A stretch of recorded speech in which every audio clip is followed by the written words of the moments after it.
Inflation is now at a 40-year high, and Long Islanders paying higher prices again for just almost everything. And then adding insult to injury, companies are starting to use shrinkflation. So that means the size or amount of products are going down while keeping the price the same. As you can imagine, that does not sit well with anyone. News 12 Long Island's Caroline Flynn live in Carl Place to explain a little bit more about shrinkflation. Caroline.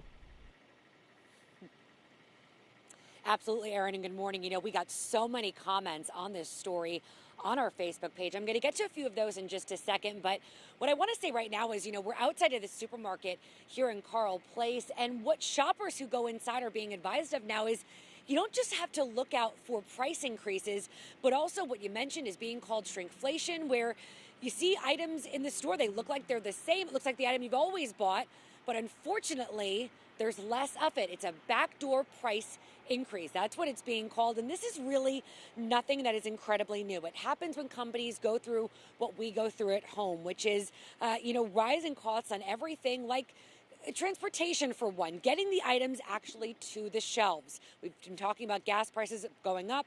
They're experiencing it too. And unfortunately, it's impacting things like a roll of toilet paper or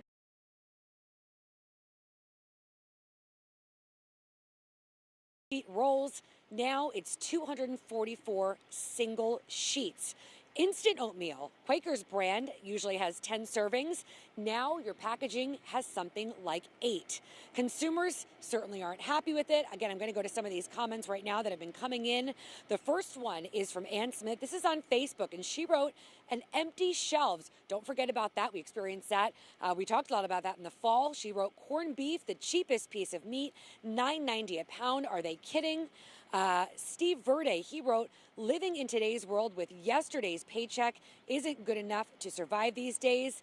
The last comment I want to go to, this is also on Facebook. This is from Robert, Magnona. He wrote, "Forget going out to eat. Prices jumped to at least 30%. So he's taking it one step farther. We were talking about that yesterday, how this is really impacting everyone in every aspect of their life. Some people said to me yesterday they weren't going to be shopping for clothes as much anymore. Some of those things that we do to treat ourselves a little extra as well. Now, how can you avoid these price increases or these backdoor price increases at the supermarket? Well, experts are saying keep an eye out for the store brand items. Buy from there, as they are usually the last to be impacted by shrinkflation. I'll send it back to you in the studio, though, for now.